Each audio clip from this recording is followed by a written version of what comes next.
तुम्हारी जात पात की क्षय। राहुल सांकृत्यायन। हमारे देश को जिन बातों पर अभिमान है उनमें जात पात भी एक है।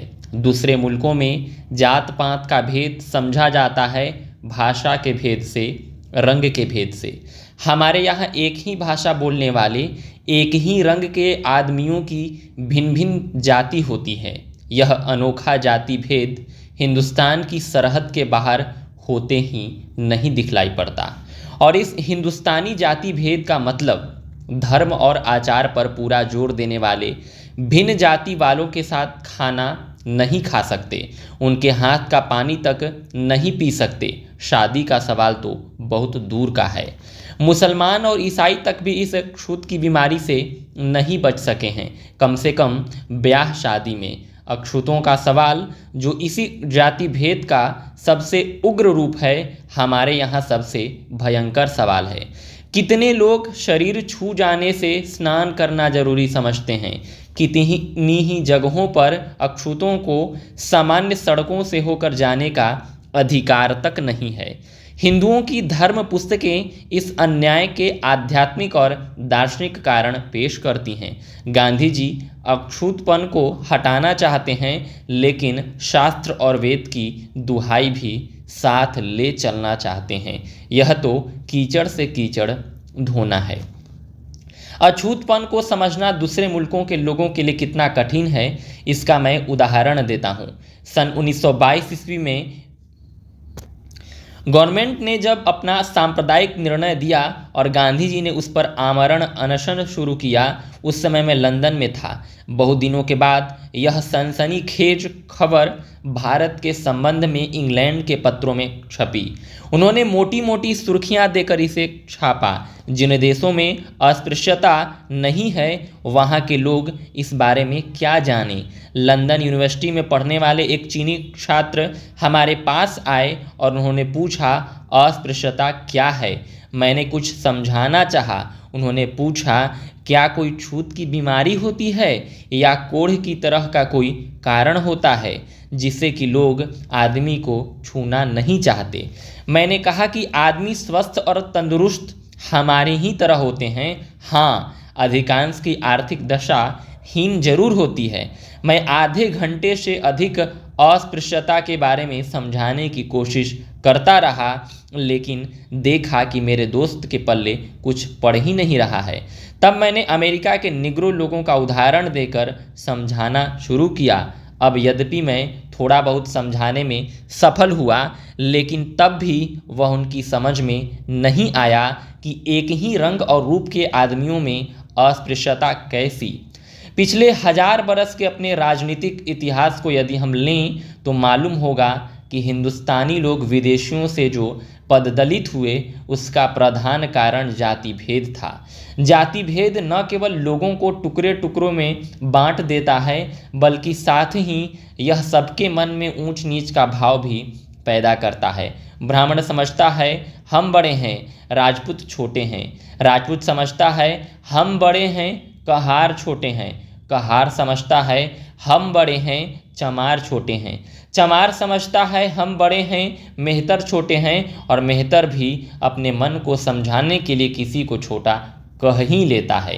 हिंदुस्तान में हजारों जातियां और सब में यह भाव है, यानी एक दूसरे से नीच समझने की भाव। राजपूत होने से यह न समझिए कि सब बराबर हैं, उनके भीतर भी हजारों जातियां हैं। उन्होंने कुलीन कन्या से विवाह कर अपनी जात ऊंची साबित करने के लिए आपस में बड़ी बड़ी लड़ाइयाँ लड़ी हैं और देश की सैनिक शक्ति का बहुत भारी अपव्यय किया है। आल्हा उदल की लड़ाइयाँ इस विषय में मशहूर हैं। इस जाति भेद के कारण देश रक्षा का भार सिर्फ एक जाति के ऊपर रख दिया गया था। जहां देश की स्वतंत्रता के लिए सारे देश को कुर्बानी के लिए तैयार रहना चाहिए, वहां एक जाति के कंधे पर सारी जिम्मेदारी दे देना बड़ी खतरनाक बात थी। राजपूत जाति से जहां तक सैनिक उत्साह का संबंध है, अपने को अयोग्य नहीं साबित किया तो भी सिर्फ देश की रक्षा की बात नहीं रह गई, वहाँ तो उसके साथ साथ राजशक्ति का प्रलोभन भी उनमें बहुत बड़ा था और इसी के लिए आपस में वे बराबर लड़ने लगे। उनके सामने मुख्य बात थी खास राजवंशों की रक्षा करना, राजवंशों के पारस्परिक वैमनस्य जो कि राजशक्ति को हथियाने के कारण ही था। उन्होंने राष्ट्रीय सैनिक शक्ति को अनेक टुकड़ों में बांट दिया और वे एक साथ होकर विदेशियों से न लड़ सके। यदि जात पात न होती तो और मुल्कों की तरह सारे हिंदुस्तानी देश की स्वतंत्रता के लिए लड़ते। जातीय एकता के कारण छोटे छोटे मुल्क बहुत पीछे तक अपनी स्वतंत्रता कायम रखने में समर्थ हुए।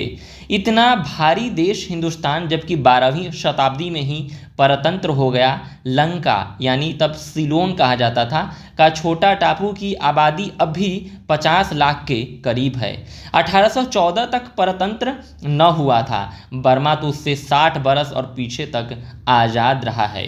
हिंदुस्तान के पड़ोस के इतने छोटे छोटे मुल्क कई दिनों तक अपनी स्वतंत्रता को क्यों कायम रख सके और आज भी अफगानिस्तान जैसे देश क्यों आज़ाद हैं? इसलिए कि वहाँ जाति इतने टुकड़ों में विभक्त नहीं है, वहाँ ऊंच नीच का भाव इतना नहीं है और देश के सभी निवासी अपनी स्वतंत्रता के लिए क्षत्रिय बनकर कंधे से कंधा मिलाकर लड़ सकते हैं।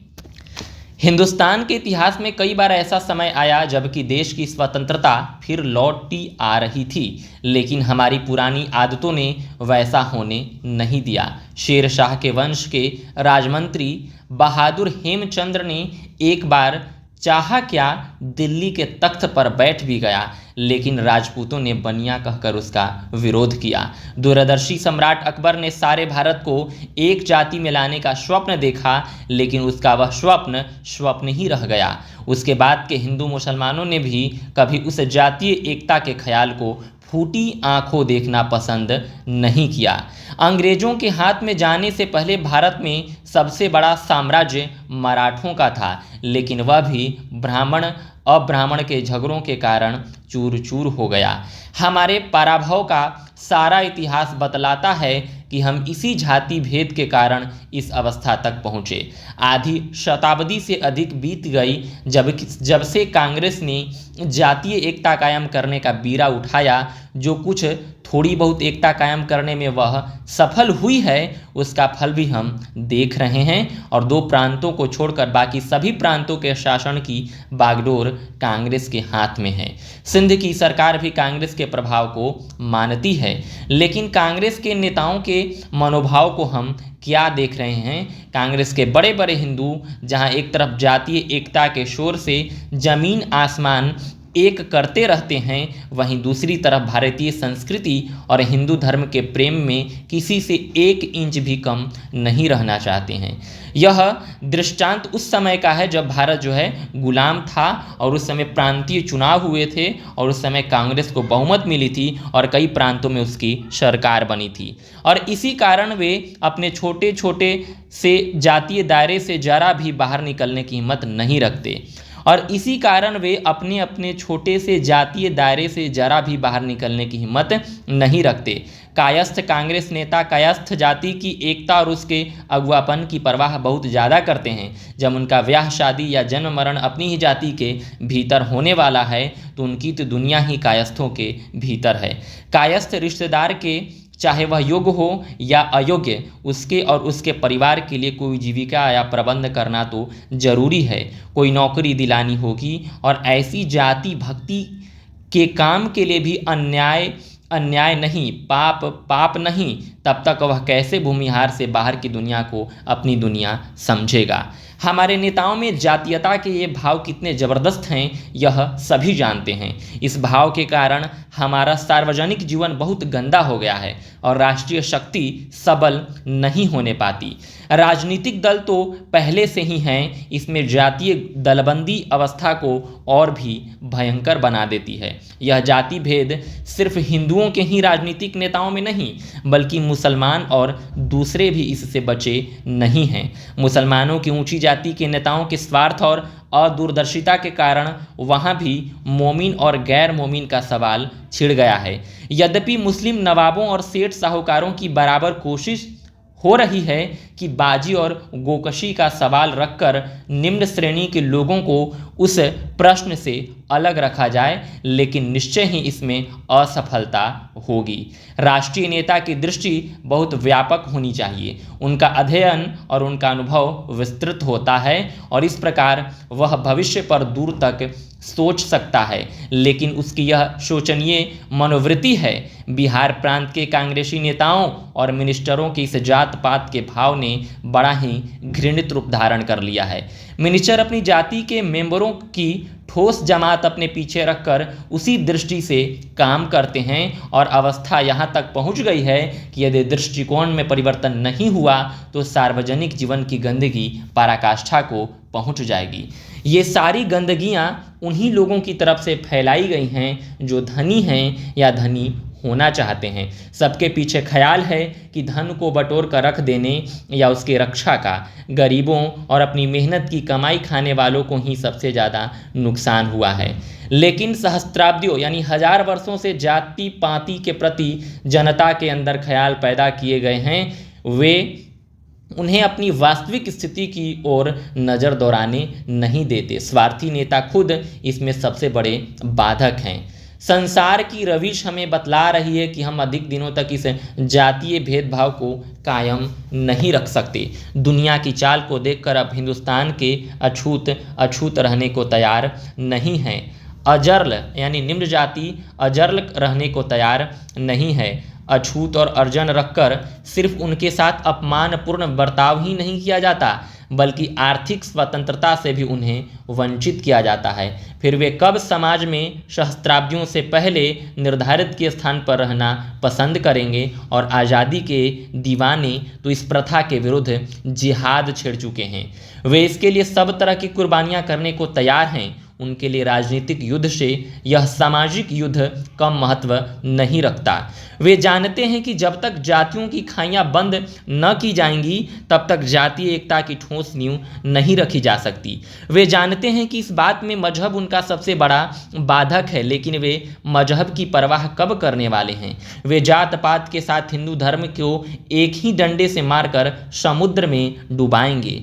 देखने में जात पात की इमारत मजबूत मालूम होती है, लेकिन इससे यह न समझना चाहिए कि उसकी नींव पर करारी चोट नहीं लग रही है। जातीय भेद के दो रूप हैं, एक रोटी में छूत छात और दूसरा बेटी में असहयोग। रोटी में छूत छात की बात उन्हीं धनिकों ने सबसे पहले तोड़नी शुरू की जो अपने स्वार्थ को अक्षुण्ण रखने के लिए जाति संगठनों और जाति एकताओं के सबसे बड़े पोषक थे। धन उनके लिए पास था और विलायत जाने वाले जात के से बहिष्कृत किए जाते थे। वहाँ आज वे ही जात के चौधरी हैं। दरभंगा बीकानेर को ही नहीं, दूसरी जातों के अगुओं को भी देख लीजिए। सभी जगह विलायत में सब तरह के लोगों के साथ सब तरह का खाना खाकर लौटे हुए लोग ही आज नेता के पद पर शोभित हैं। ICS दामाद पाने वाले ससुर अपने को निहाल समझता है। पिछले 20 वर्षों में रोटी की एकता बड़ी तेजी के साथ कायम हो रही है। सन 1929 से पहले हिंदू होटल शायद ही कहीं दिखलाई पड़ते थे, लेकिन आज छोटे छोटे शहरों में ही 4-4, 6-6 दर्जन होटल हैं, बल्कि छोटे छोटे स्टेशनों पर भी खुल गए हैं। कुछ साल पहले तक किसको पता था कि छपरा स्टेशन के प्लेटफॉर्म पर हिंदू खोमचा वाला गोश्त पराठे बेचता फिरेगा। मेरे एक दोस्त एक दिन पटने में किसी होटल में भोजन करने गए। उनकी क्यारी की बगल में एक लड़का बैठा था और उसकी बगल में एक तिरहुतीय ब्राह्मण चंदन टीका लगा कर बैठे थे। क्यारी छोटी थी और लड़के का हाथ ब्राह्मण देवता के शरीर से छू गया। वह उस पर आग बबूला हो गए, डांट कर जात पूछने लगे। हमारे साथी ने लड़के को चुपके से समझा दिया, कह दो रैदास भगत चमार। लड़के ने जब ऐसा कहा तो ब्राह्मण का कौर मुंह का मुंह ही रह गया। वह भी बोलने को कुछ सोच ही रहे थे कि आसपास के लोग उन पर बिगड़ उठे। यह होटल है, यहाँ दाल भात की बिक्री होती है, तुमने जात पात क्यों पूछी? ब्राह्मण देवता को लेने के देने पड़ गए। यदि खाना छोड़कर जाते हैं तो यही नहीं कि पैसे दंड पड़ेंगे, बल्कि सब लोगों को खुलकर हंसी उड़ाने का मौका भी मिलेगा। इसलिए बेचारे ने सिर नीचा करके चुपचाप भोजन कर लिया। रोटी की छूत का सवाल हल सा हो चुका है। शिक्षित तरुण इसमें हिंदू मुसलमान का भेदभाव नहीं रखना चाहते, लेकिन बेटी का सवाल अब भी मुश्किल मालूम पड़ता है। एक दिन रेल में सफ़र करते हुए मुझे एक मुसलमान नेता मिले वह समाजवादियों के नाम से हद से ज़्यादा घबराए हुए थे। बोले, समाजवादी खैर लोगों की गरीबी दूर करना चाहते हैं, इस्लाम भी मसवात यानी समानता का प्रचारक है, लेकिन वे मजहब के खिलाफ क्यों हैं? मैं साम्यवादी मजहब के खिलाफ अपनी शक्ति का तिल भर भी खर्च करना नहीं चाहते। वे तो चाहते हैं कि दुनिया में सामाजिक अन्याय और गरीबी न रहने पाए। मौलाना, इसमें हम भी आपके साथ हैं। आप भी साथ हैं? क्या आप सारे हिंदुस्तानियों की रोटी बोटी एक कराने के लिए तैयार हैं? मौलाना, इसकी क्या ज़रूरत है? आप भी साथ हैं कि आप सारे हिंदुस्तानियों की रोटी बेटी एक कराने के लिए तैयार हैं? मौलाना, इसकी क्या ज़रूरत है? क्योंकि गरीब तब तक आज़ादी हासिल नहीं कर सकते जब तक कि अपनी कमाई स्वयं खाने का हम हक नहीं पा सकते, जब तक कि वे एक होकर अपने खून चूसने वालों के, चाहे वह देशी हों या विदेशी, का मुकाबला करके उन्हें परास्त नहीं करते। मौलाना, रोटी तक तो हम आपके साथ हैं, लेकिन बेटी में नहीं। पास ही एक पंडित जी बैठे हुए थे जो बातचीत से वकील मालूम होते थे। वह झट बोल उठे, आप लोग तो दूसरे मुल्कों के सांचे में हिंदुस्तान को भी ढालना चाहते हैं। आप लोग यह सोचने की तकलीफ गवारा क्यों नहीं करते कि हिंदुस्तान धर्मपरायण मुल्क है और इसकी सभ्यता और संस्कृति निराली है। भारत यूरोप नहीं हो सकता। रोटी की तो बात खैर एक होती देखी जा रही है, लेकिन बेटी एक होने की बात कहकर तो आप शेख चिल्ली को भी मात करते हैं। कुछ वर्षों पहले रोटी की एकता भी शेख चिल्ली की ही बात थी। खैर, आज आप उसे तो कबूल करते हैं ना? बेटी की भी बात शेख चिल्ली की नहीं। 20 बरस पहले के चौके चूल्हे को देखकर किसको आशा थी कि हमें आज का दिन देखना पड़ेगा। हिंदू खुल्लम खुल्ला मुसलमान और ईसाई के साथ खाना खाते हैं, लेकिन बिरादरी की मजाल है कि उनसे नाता रिश्ता तोड़ें। हिंदू मुसलमान की शादियां शुरू हो गई हैं। पंडित जवाहरलाल नेहरू की भतीजी ने मुसलमान से शादी की है और बिना कलमा पढ़े। आसफ अली की बीवी अरोड़ा ने इस्लाम धर्म को स्वीकार नहीं किया। प्रोफेसर हुमायूं कबीर ने भी इसी तरह की शादी बंगाल में की है। ऐसी मिसालें दर्जनों मिलेंगी जिनमें हिंदू युवतियों ने बिना मजहब बदले शादियां की हैं। हिंदू नवयुवक भी धर्म की जंजीर तोड़कर शादी करने लग गए हैं। गोरखपुर के श्री श्यामचरण शास्त्री ने बिना शुद्धि के मुसलमान लड़की से शादी की है। गुजरात के एक संभ्रांत कुल के हिंदू युवक ने एक प्रतिष्ठित मुसलमान कुल की सुशिक्षिता लड़की से शादी की है। यह निश्चित है कि दिन प्रतिदिन ऐसे ब्याहों की संख्या बढ़ती ही जाएगी। समाज के जबरदस्त बांध में जहां सुई भर का भी छेद हो गया, वहां फिर उसका कायम रहना मुश्किल है। जात पात तोड़कर एक धर्म के भीतर शादियां तो और भी ज़्यादा हैं, लेकिन हमारे देश का दुर्भाग्य है कि जिस काम को अवश्य करना है उसे भी लोग बहुत धीमी चाल से करना चाहते हैं। ठोस जातीय एकता हमारे लिए सबसे आवश्यक चीज़ है और वह मजहबों और जातों की चार दीवारियों को ढाकर ही कायम की जा सकती है। हमारी रविश जिस बात को अवश्यंभावी बतला रही है, जिसे किए बिना हमारे लिए दूसरा कोई रास्ता नहीं, उसके करने में इतनी ढिलाई दिखलाना क्या सरासर बेवकूफ़ी नहीं है?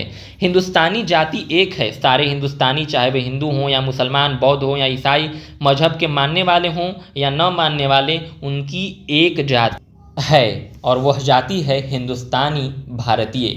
हिंदुस्तान से बाहर यूरोप और अमेरिका में ही नहीं, पड़ोस के ईरान और अफ़गानिस्तान में भी हम इसी हिंदी नाम में पुकारे जाते हैं। हिंदू सभा वाले अपने भीतर की जातियों को तोड़ने के लिए चाहे उतना उत्साह न दिखलाते हों, लेकिन वे मौके बेमौके यह घोषणा जरूर कर दिया करते हैं कि हिंदू जाति अलग हैं। मुस्लिम लीग ने तो बीड़ा उठाया है कि मुसलमानों की हमेशा के लिए अलग जाति बनाया जाए। वह तो बल्कि इसी विचार के अनुसार हिंदुस्तान को अलग हिस्से में बांटना चाहती है। 9 करोड़ मुसलमानों में 7 करोड़ तो सीधे ही वह खून अपने शरीर में रखते हैं जो हिंदुओं के बदन में है, और बाकी 2 करोड़ में कितने हैं जो कलेजे पर हाथ रखकर कह सकते हैं कि उनमें चौथाई भी गैर हिंदुस्तानी खून है।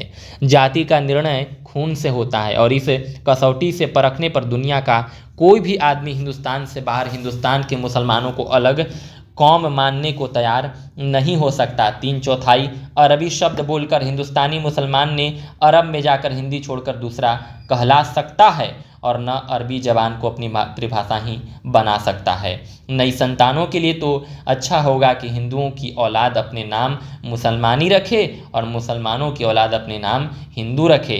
साथ ही मजहबों की ज़बरदस्त मुखालफत की जाए। सूरत शक्ल के बनावटी भेद को भी मिटा दिया जाए। इस प्रकार मजहब के दीवानों को हम अच्छी तालीम दे सकते हैं। निश्चय है कि जात पात को क्षय करने से हमारे देश का भविष्य उज्जवल हो सकता है। राहुल सांकृत्यायन। तो आपने पढ़ा राहुल सांकृत्यायन का प्रसिद्ध विचारोत्तेजक लेख जो उन्होंने जाति पाति पर दिया, और उनके विचार आज भी सार गर्भित हैं और युगों युगों तक प्रासंगिक रहेंगे। बहुत बहुत धन्यवाद।